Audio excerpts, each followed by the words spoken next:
have a word for the Lord from someone today, and the Lord says I should tell someone that you will cross the finishing line. The Lord says you will cross the finishing line. The Lord says there shall be no labor lost. The Lord acknowledges your efforts. The Lord acknowledges. When the Lord first gave me the word, when immediately He said no labor lost, I knew what He was trying to say. The Lord says there shall be no labor. The Lord acknowledges your effort. He acknowledges your sacrifice. He acknowledges your discipline. He acknowledges your strength. He acknowledges your persistence. He acknowledges your resilience in this journey. And He's saying to you, there shall be no labor lost. The Lord is saying, this is divine assurance for you.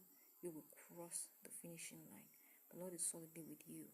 You know He has promised you that you should not be afraid, that He will be with you, that He will strengthen you, that He will uphold you, and that He will with His righteousness.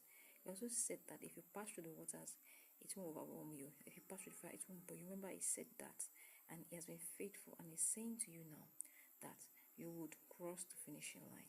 The Lord reminded me of the story of Daniel, when he refused to eat the portion of the king's meat, and he went on vegetables. Humanly reasoning, he was not supposed to make it. It was not supposed to be to look more healthy or healthier than the other people who were eating sumptuous meal from the king's table. But he said he was not going to eat from that king's table, and he went on vegetables and water, and eventually came out the strongest. He looked more well fed and more well catered for, better than those who were eating sumptuous meals and delicacies from the king's table. Same thing Esther also. Esther would look like an unlikely choice. It was just a slave.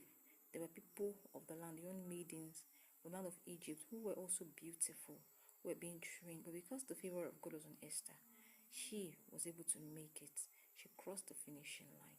Daniel too was able to make it. He was picked. He crossed the finishing line. The same thing happened for Ruth too. Ruth's story